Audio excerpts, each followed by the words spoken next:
On February 22nd, Mexico held its breath.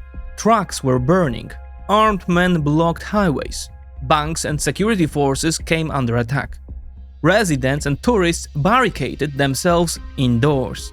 It was the response of the new generation Jalisco Cartel, one of the most powerful criminal syndicates on earth, to the death of its leader, Nemesio Oseguera Cervantes, known as El Mencho. He was no ordinary gangster. Though declining health had pulled him back from day-to-day operations in recent years, he had already cemented himself as the most powerful and most brutal criminal warlord in Mexico. Under his leadership, the Jalisco Cartel, especially after the fragmentation of its rival, the Sinaloa Cartel, grew into one of the largest criminal empires in the world. Organized crime in Mexico operates by its own twisted logic. It is driven by deep structural forces, not individual events or twists of fate.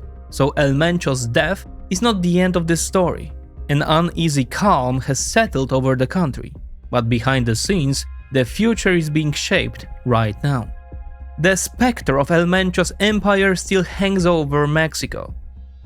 For the Mexican state, though, this operation marks a genuine turning point.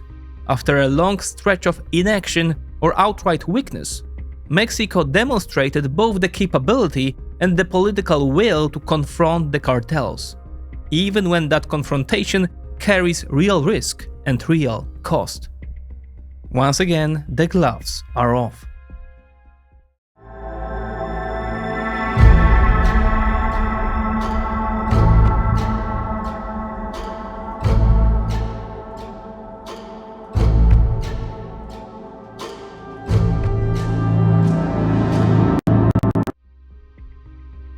Claudia Sheinbaum is not just governing Mexico. Markets are already pricing how stable her presidency really is. And we have been tracking those political risk signals in real time on Polymarket, the world's largest prediction market. It is a platform where users buy and sell positions based on how they assess the probability of political, economic, or geopolitical events. Traders buy yes or no positions based on their beliefs. Say Polymarket has Claudia Sheinbaum out as president of Mexico by June 30, 2026, trading at 5%. A trader following the power struggle in Mexico thinks that's too low and buys $1,000 worth of yes at 5 cents. If Claudia Sheinbaum announces she's resigning as president of Mexico by June 30, the market resolves at 100%. Turning that $1,000 into $8,391, a $7,391 profit. But traders don't have to wait. If new information pushes the odds to 41%, they can sell early and capture the move, making a profit. Click the link in the description to start trading on Polymarket and use my code GTBT to support my channel. The new generation Jalisco Cartel began as a splinter faction from networks previously tied to the Sinaloa Cartel. Over time, it absorbed smaller criminal groups across western Mexico, along with paramilitary units originally formed to fight a gang known as the Knights Templar.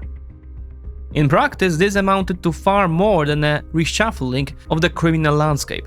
Disparate factions joined forces and in just a few years transformed from a second-tier local outfit into one of the largest criminal empires on the planet.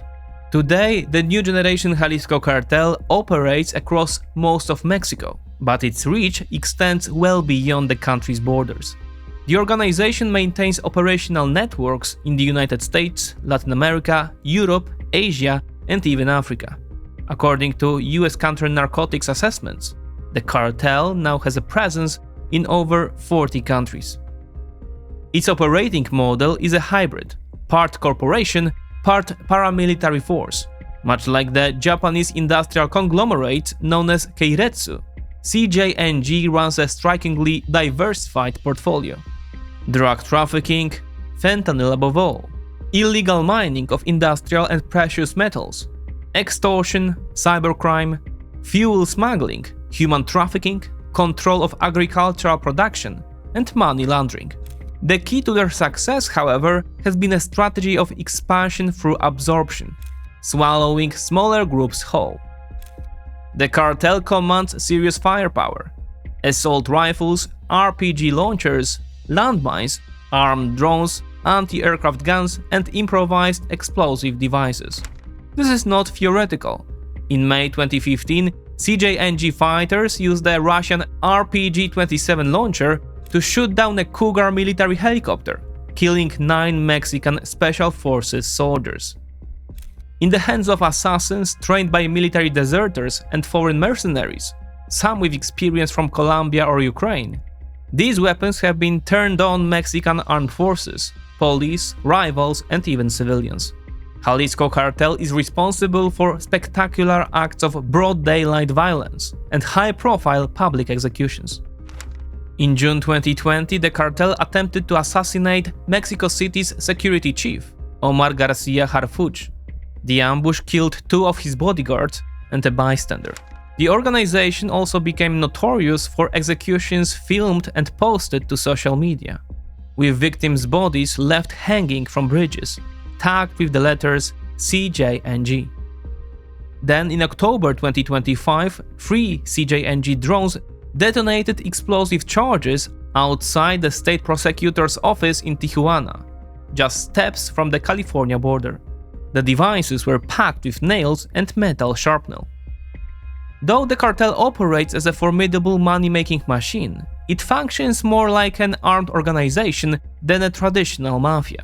Its methods, territorial control enforced through violence, intimidation of civilians, direct attacks on the state, are closer to FARC, Hezbollah, or the Wagner Group than to the Italian Cosa Nostra, Chinese triads, or the Japanese Yakuza.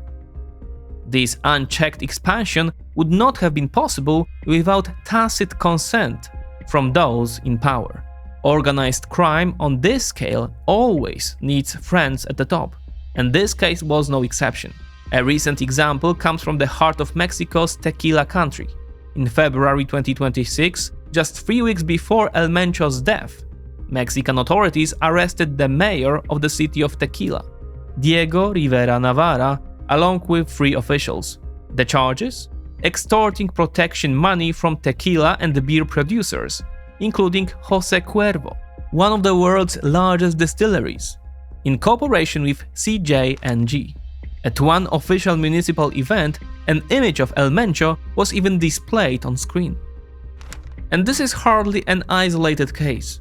It recently emerged that a former head of public security in the state of Tabasco, who had served under a former interior minister, was in fact running a local CJNG cell. Corruption, in other words, reached not just into municipal government, but into the federal center of power itself. The future of the new generation Jalisco cartel is now deeply uncertain. Organized crime is an environment where betrayal and internal power plays are the norm. El Mencho's death has left a clear power vacuum at the top of the organization. Drawing on historical precedent from Mexico and elsewhere, 4 scenarios are plausible. A smooth, uncontested succession by a designated heir. Second, a violent seizure of power by a rival. Third, a bloody war of succession that splinters the cartel into warring factions. And finally, a gradual implosion from within. For now, it remains unclear which of these is most likely to unfold. El Mencho's natural successor, his son, Ruben Oscuera Gonzalez, known as El Menchito, has been serving a life sentence in the United States for several years, which further complicates the question of succession. Some analysts therefore point to a more probable outcome: a takeover by regional cartel commanders or members of the inner circle of the Oscuera family. One thing, however, is certain: cutting the head off a major criminal organization does not mean the Hydra has ceased to exist. Removing a CEO doesn't destroy the company he ran. In the short term, the decapitation strategy works. It destabilizes networks and sends a signal that certain lines cannot be crossed. But the aftermath of the Sinaloa cartel's fragmentation and El Chapo's arrest tells a cautionary tale. The problem didn't disappear. It produced CJNG, Eliminating leaders alone rarely solves a systemic problem. Meanwhile, as reported by the Center for Studies on Impunity and Justice at Universidad de las Americas, up to 99% of crimes in Mexico result in no conviction. Without reform of the justice system, every tactical victory is temporary. That is why the Mexican state should seize this pivotal moment to strike at the cartel's hidden financial infrastructure, tighten customs controls, and dismantle the entire support network. The people and institutions that enabled the cartel for years. Over the longer term, such efforts would weaken and perhaps even collapse this particular organization. But security specialists know well that the total elimination of organized crime is unlikely. Why does this ecosystem keep regenerating? The reasons are structural. First, money. The fentanyl market alone generates billions of dollars a year for CJNG, and demand north of the border shows no sign of fading. Second, geography. Mexico is a vast, mountainous country, riddled with thousands of remote valleys and coastlines where the state has never exercised full control. Third is culture. Specifically, narco-culture. Consider the narco-corridors, popular ballads that tell the stories of smugglers, hitmen and cartel bosses, many of which openly glorify their exploits. In recent years, some of these tracks have climbed mainstream charts, and certain concerts have sparked political scandals when artists publicly praised cartel leaders. The narco lifestyle is packaged as something aspirational. In music, television, fashion, social media, even quasi-religious rituals. The cult of figures like Santa Muerte, a personification of death venerated by some criminals, is often interpreted as symbolic protection for those who operate in a world of violence. For many young people, a career in CJNG becomes as natural as path as a Harvard graduate landing a job at Goldman Sachs. Researchers at the Colegio de Mexico documented over 100 active cartel-run TikTok accounts, more than half belonging to CJNG. Job ads tagged with hashtags like Cuatro Letras or Mencho offered young people up to $700 a month for quote protection work. After the discovery in March 2025 of a ranch in the state of Jalisco, where the remains of hundreds of CJNG recruits were found, TikTok, at the government's request, removed 39 accounts used for recruitment. But the algorithm moves faster than the moderators. For a young person with no job and no prospects, the pitch is simple: power, money, belonging. Still, breaking apart the largest organizations can meaningfully shift the balance of power in favor of the Mexican state. When major cartels fragment into smaller groups, the problem becomes more manageable. Under those conditions, the state can apply pressure more effectively, through force, by curbing cartel influence, through back-channel conversations, or through quiet understandings over spheres of control. In other words, the goal is not always the total destruction of organized crime, which in practice may be unattainable, but keeping it in a state of permanent weakness, under the state's thumb. In theory, of course, the best solution remains strengthening the rule of law, building a more effective police force, and investing in social programs that prevent crime. But history shows that in fighting threats like these, governments often have to settle for the lesser evil. That is why for the Mexican government, the elimination of El Mencho is an enormous political victory. In a sense, it also marks a symbolic break with the previous government strategy, known by the slogan "Hacks, not bullets," promoted by former President Andrés Manuel López Obrador. That policy sought to limit direct confrontation with cartels, focusing instead on social programs and addressing the root causes of crime. The symbolic collapse of that strategy came in October 2019, when Mexican forces arrested Ovidio Guzman, the son of El Chapo. Within hours, 375 sicarios in 78 vehicles flooded the streets of Culiacán, demanding his immediate release under a threat of a massacre. The government buckled. The cartels got their signal. Force works. That same year, Mexico recorded a historic high in homicides, over 34,000. To this day, it remains unclear exactly why the government adopted such a conciliatory approach. Some observers explain it as an attempt to de-escalate and reduce violence. Others suggest that state had effectively accepted an informal arrangement with the cartels. Whatever the reason, current president Claudia Sheinbaum has been quietly abandoning that philosophy since her first weeks in office. The elimination of one of the world's most wanted drug lords may also help restore the credibility of Mexico's military and security services, whose reputation has been badly damaged in recent years, not least by incidents like the 2014 Tlatlaya massacre, in which soldiers killed 22 civilians. If this shift in strategy does lead to improved security, it could earn broad public support. In major cities, middle-class frustration over rising crime remains intense. Business communities, meanwhile, are increasingly vocal in demanding stability and predictability, without which investment cannot grow. At the same time, the risk of cartel retaliation remains very real. These organizations have repeatedly responded to state action with spectacular acts of violence. Asymmetric attacks aimed at the state, designed to undermine public order, political stability, and economic activity remain a constant threat. Potential targets could include military installations, government buildings, key state institutions, international companies, tourist destinations, or energy infrastructure. Large public gatherings are also at risk. A particularly sensitive moment is approaching: the 2026 FIFA World Cup. Guadalajara, the heart of the CJNG territory, is set to host 4 group stage matches, and the tournament kicks off on June 11th. In the wake of El Mencho's death, over 200 flights to Jalisco were cancelled or rerouted, and FIFA urgently convened a meeting with Mexican security officials to review operational protocols. If serious incidents were to occur during the tournament, the price for Mexico would be not just political, but above all, reputational and economic. For an organization like CJNG, the playbook of Pablo Escobar, who used bombings and assassinations to force the Colombian state into concessions, may serve as a bold template.